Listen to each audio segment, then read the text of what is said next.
Hello, Scarlet here, and today I'm going to be doing a booty workout with you. So there are so many glute exercises you can do, so I'll be doing quite a few videos dedicated to booty. But for today's workout, I'm going to show you some of my favorites. And I also have some new equipment to try, so I'm going to be trying some exercises that I haven't been able to do at home yet, which is very exciting. So let's do it. So at the start of every workout, I like to do some sort of warm-up or pre-exhaust exercises to wake up the muscles and make a better mind-muscle connection with the specific muscle I'm working. So as today is booty, aka glutes, I'm going to start off with a superset of banded exercises to really get that mind-muscle connection working.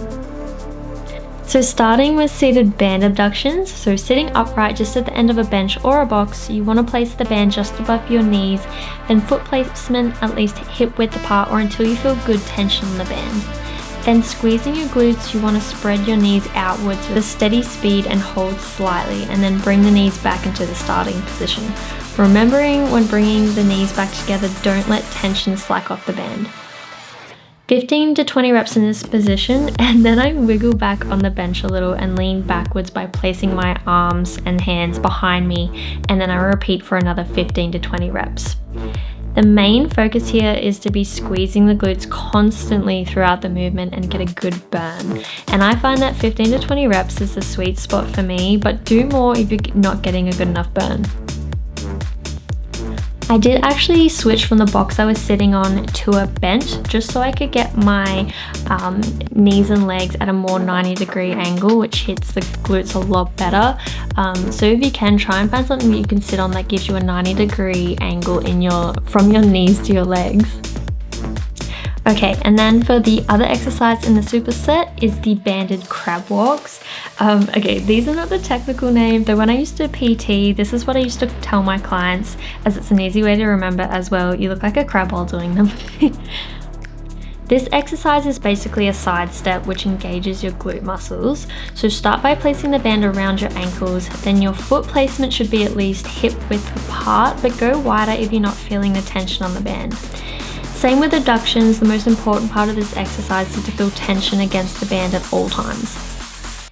You should be moving your foot barely off the ground as you sidestep, aiming for a hip width step, and again focusing on keeping the tension constantly and squeezing your glutes the entire time. Keep in a straight line as you step, and you want to keep your feet parallel to each other. This is really important. It's really good when starting off if you have a line along the floor to follow as well. I normally do 20 steps and then work my way back across the room, so 40 steps in total. Also, when starting the next set, I'd also either turn around or start at the opposite side of the room to evenly fatigue each leg. Now, I call this a warm-up, but honestly it may even be better to call it a pre-exhaust exercise or superset because, oh my god, if you do them correctly, holy hell, your glutes will be on fire. Okay, so box squats. I love box squats. It might even just be a psychological thing, but having the box underneath me while squatting helps me feel so much more secure in my squats. And the main thing is it forces you to hit depth each by making sure you tap the box with your butt at the bottom of each rep. It's important not to let your knees buckle inwards. Your knees should follow the outside of your foot throughout the movement. And if you're finding that you're struggling to keep your knees out and they're buckling in, then you're probably going too heavy and should drop the weight down.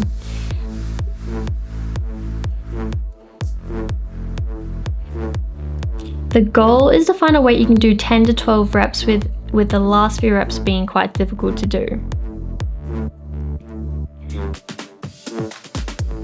I also ended up putting my belt on when adding more weight to the bar as I'm still recovering from a back injury, and the belt helps protect my lower back as it pushes against my transverse muscles.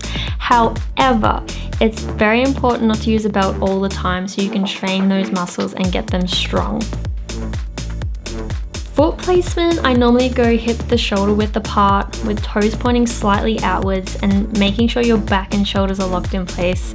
And do this by pushing your shoulders down into your back and that your chest is upright and that your core is turned on tight throughout the movement. You'll also notice that I am not wearing shoes. I actually despise wearing shoes when squatting. It might just be me, but I find that I can balance myself a lot easier if I just wear socks or go barefoot.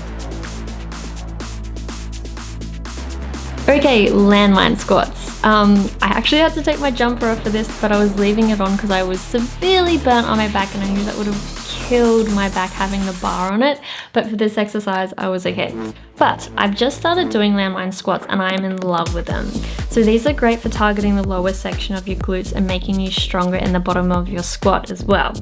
So feet position should be a little wider than shoulder width apart, feet pointing out again slightly, and then slightly leaning into the squat also. The aim is to drop your booty into the floor for this exercise. Same as with the squats before, keep your shoulders down and back, chest up and core on. You don't want to be using your arms to be lifting the weight back up. You should be concentrating on squeezing your glutes to bring the weight up. And then also squeezing your glutes is also going to reduce the hamstrings from taking over in the exercise. Also, a good tip I use is to use smaller plates on the bar so you can get a better range of motion.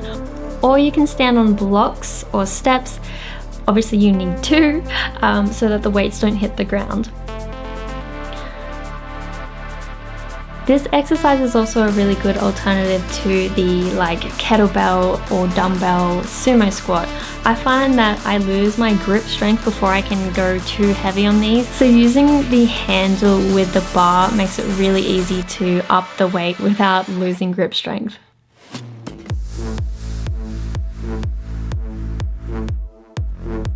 Alright, so now I'm doing Smith machine donkey kicks. Now this is what I was talking about with my new machines. So I recently got this Smith machine. So this is the first time trying on here. But this exercise targets more of your upper glutes. There's many ways to do these, but today I'm using the Smith. And if it's your first time doing these, I'd start off just with body weight just to get the correct form and get used to the motion first, because it can be a little tricky at the start.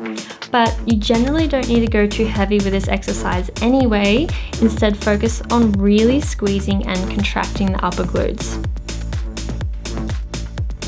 So as you'll see, this is done on the floor with either your hands or your forearms on the ground, and then you're centering the bottom of your foot under the bar and then kicking straight upwards. Also, if you're using a Smith machine, I put the safeties at a height that's easy to start and finish the exercise, so you don't have to try and re-rack the bar with your foot, which can be very difficult.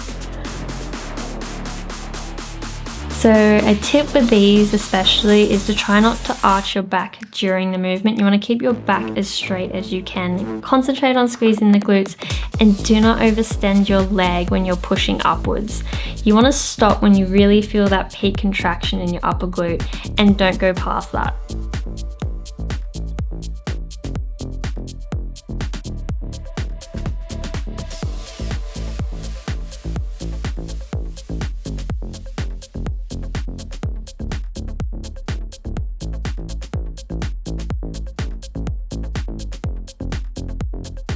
Okay, so to end the workout, I did Romanian Dumbell Deadlifts, and these are great for glute and hamstrings.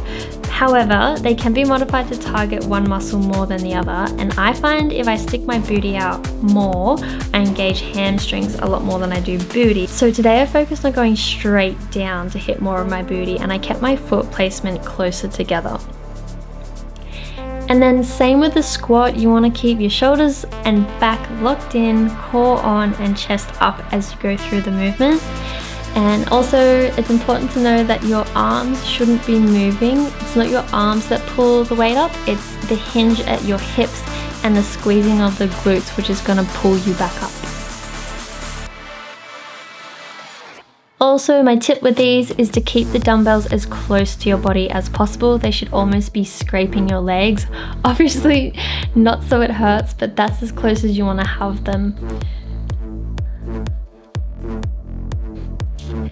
Also, you really want to be digging through your heels in this exercise.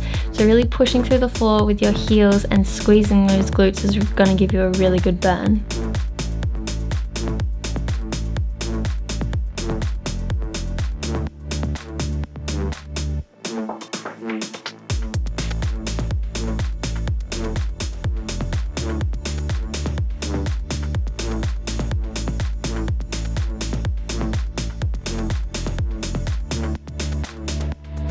Thanks for watching, guys. I hope you enjoyed my first booty workout, and make sure you subscribe to see all my other workout videos coming very soon. I also plan on doing not only gym videos, so workouts you can do in the gym with weights, but also videos you can do at home with no equipment, and then also workouts you can do with just bands as well. And I probably should do some stretching, which I need to work on myself. Thanks for watching, and make sure you stay hydrated as well. Bye!